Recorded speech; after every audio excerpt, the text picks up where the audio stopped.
YouTube, what is up guys? Today we are going to take a look at the ORTUR Laser Master 2 Pro. Now this is an awesome laser engraver slash laser cutter. So this thing can do all sorts of different materials. You can do cuts, you can do engravings. This is really a professional product. So let's go ahead, let's take a full unboxing. I'll show you guys how I got all these results, how to use the software, and maybe you guys can have some fun with me too. Let's take a look. Alright, so let's get right into the unboxing experience. So it comes packaged really nicely with this laser cut foam. Everything is tucked away really good, but besides that, everything's pretty solid metal construction where you don't really have to worry about anything really getting damaged in shipping anyways.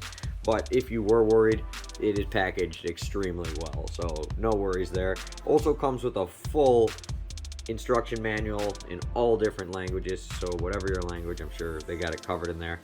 I actually opted for just scanning that QR code on the front. Brings you to ORTUR's website. There's assembly videos. I personally like those better.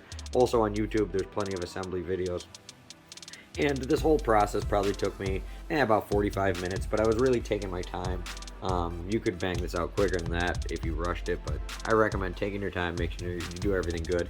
The software it uses, we're going to use LaserGRBL because it's free, and that's what they recommend with here. So we're going to use baud rate 115/200, and the COM port, that's just wherever you have it plugged in. Click that little connect, bada bing, and then you got all these different buttons down here. That one homes the laser, and then you might notice yours might look different on the bottom than mine. You might not have all these buttons. It's because I downloaded their custom buttons pack on ORTUR's website. So you want to do that. To import it, just right click on the taskbar and then click import buttons. To load up a file for laser engraving, just hit file, open, and then find a JPEG or a PNG image that you saved to your hard drive. For this, just for this video or this software part of the video, we're going to use the Ramones album cover, and we're going to put line-to-line tracing when you do engravings. You want vectorized when you're doing cuts, but for tracing or for engraving, you want line-to-line tracing. You can adjust the brightness or contrast as you wish, but I find the default's usually pretty good. Here at the bottom, you can adjust the size. We're doing 95 millimeters because this is a coaster, and that's about the size of the coaster. 1500 millimeters a second is a good starting point, but since I want this to be really black, something like this, I'm going to do a little lower, like 1300, and we'll try from there. When you click create, it'll make everything on there, and then when you click this boundary button, it'll help you line up your template or whatever you're engraving on your bed. So when I hit that right there, then I can kind of figure out where the laser is going to go and eyeball it into the right spot. If you didn't get it, just click it again, do it again. At the top here, you can adjust the amount of times around if you want it to do multiple passes. Otherwise, just hit the play button. Usually for engraving, one is usually good enough. First thing we're gonna engrave is, well, at least for the video, is the coaster of one of my favorite albums of all time, Punkin' Drublic by NoFX. So this, I think, just turned out absolutely awesome. If you didn't know, I'm big into punk rock music, and always have been my whole life. And this, throughout my whole life, is one of my favorite albums. So, had to pay homage to it. Also, another really cool album artwork from NoFX is The Decline. So here, I really wanted to do this one. The Decline is an 18-minute long song. It's actually an album that only has one song on it, but it freaking rips, and it's really cool. As you can see here, almost there, almost there, almost there. And look at that. I mean, look at the detail in the Capitol building, and just everything. It looks awesome. Like, I never thought, and this thing's like, it took like 5 minutes, before I sped up the footage. So really, really cool. Next coaster we are going to do is an album cover from Rancid. This is And Out Come the Wolves, a very, very historic punk rock album that everybody should listen to. If you've never heard of this, never heard of Rancid, this is probably the album you want to check out first, and then you can kind of check out their other stuff from there. Very, very good record. And just an awesome picture too. Something I thought would be cool on a coaster. Here we got another coaster or two, maybe. Yeah, we got one or two more here. Here is a coaster I made of my dog. So I took a picture of my dog Ollie and just loaded it up into the program too. So you can take stock images from Google, you can take them from a hard drive or your phone, really whatever.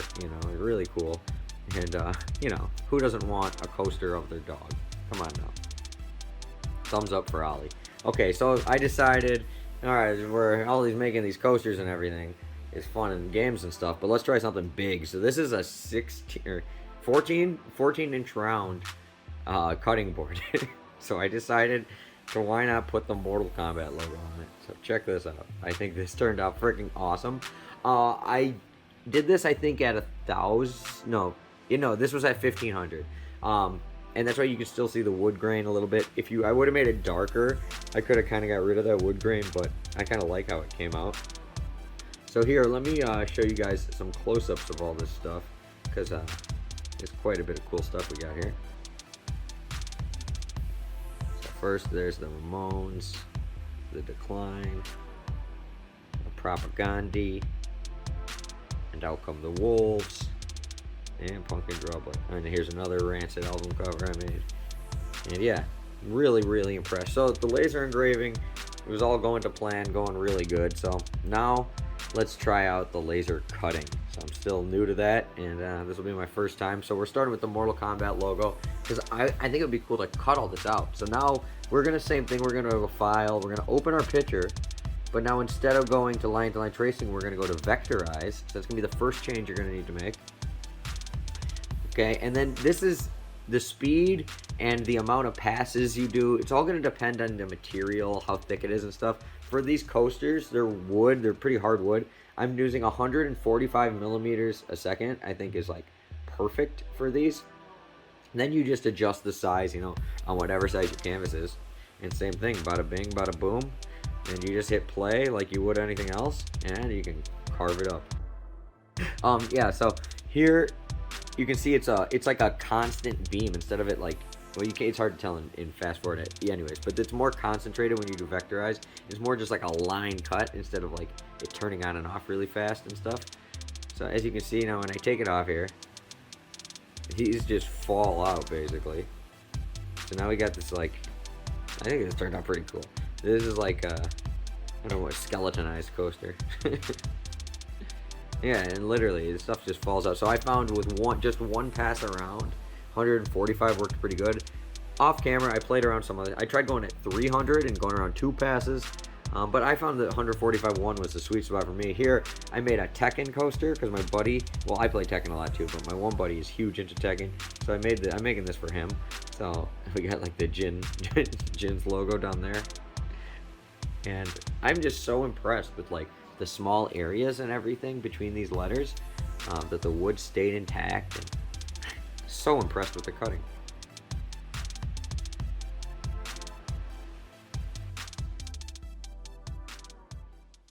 Alright, thank you guys for watching. Let me know in the comments below what your favorite thing I made was, and also let me know if you got one, or if you have one, what you like to make with it, or what you would like to make. So I'm really impressed with this whole thing in general. Everything came out great, stupid easy to use. The LaserGRBL software worked great for free software. You could always use other software like LightBurn if you want to pay some money. But for me, no sense in paying for something if the one I got for free works perfectly fine. So thank you guys for watching. There'll be a link down below if you buy it there. Small kickback will go to me and help me buy more cool stuff like this to make videos for you guys. Smash that like button, subscribe as always, and I'll see you later.